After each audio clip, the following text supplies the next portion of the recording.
என்னை தேடும் இறைவனே, உம்மை நாடி வருகிறேன். என்னை தேடும் இறைவனே, உம்மை நாடி வருகிறேன். இன்றைய தியானத்தின் தலைப்பு உன் கண்ணில் உத்திரம். வாசிக்க வேண்டிய திருமறை பகுதி மத்தேயு 7ஆம் அதிகாரம் வசனங்கள் 1 முதல் 5 வரை. உன் கண்ணில் உத்திரம். நீ உன் கண்ணில் இருக்கிற உத்திரத்தை உணராமல் உன் சகோதரன் கண்ணில் இருக்கிற துரும்பை பார்க்கிறதென்ன?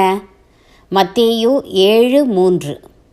உத்திரம் என்பது முன் நாட்களில் வீடு கட்டும்போது மேல் தளம் போடுகையில் உறுதியாய் இருப்பதற்காக உபயோகிக்கப்படும் பெரிய மரக்கட்டை.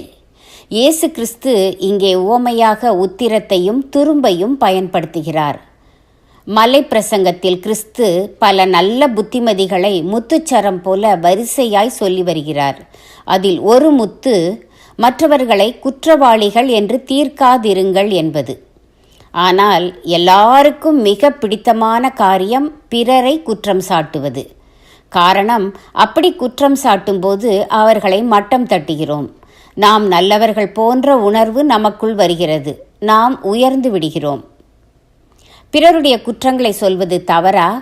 அவர்களிடம் அதை சொல்லித்தானே திருத்த வேண்டும் என்று நினைக்கிறோம். அப்படி சொல்லி திருத்தும் பொறுப்பில் உள்ளவர்கள், அதாவது பெற்றோர், ஆசிரியர், மேலதிகாரி போன்றோர் மட்டும் திருத்தும் நோக்கில் அப்படி செய்யலாம். எல்லாரையும் குற்றம் சாட்டுவது வெறுப்பை மட்டுமே உண்டாக்கும்.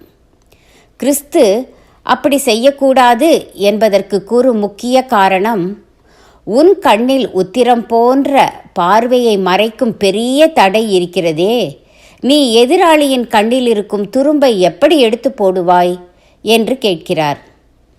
ஒரு குருட்டு மருத்துவரால் நோயாளியின் கண்ணில் இருக்கும் சதை வளர்ச்சியை அகற்ற முடியுமா? முதலாவது உன் கண்ணில் உள்ள உத்திரத்தை எடுத்து போடு என்கிறார். நம் குற்றங்களை நாமே நிதானித்து அறிந்து அகற்றும் ஆன்மீக பழக்கம் நமக்குள் இருக்க வேண்டும். 1 கொரிந்தியர் 11:31. ஒரு முறை விபசாரியான ஒரு பெண்ணை கல்லெறிந்து கொல்ல வேண்டும் என்று இயேசுவிடம் கொண்டு வந்தார்கள். அவரோ, உங்களில் பாவமில்லாதவன் இவள் மேல் முதலாவது கல்லெறிய கடவன் என்றார்.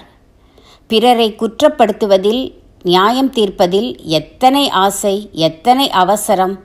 நாம் அளக்கிற அளவின்படியே நமக்கு அளக்கப்படும் என்பதை மறவாதிருப்போம். நாம் ஏன் பிறர் குற்றத்தை கவனிக்க வேண்டும்? நம் குற்றத்தை பற்றியே சிந்திக்கலாமே.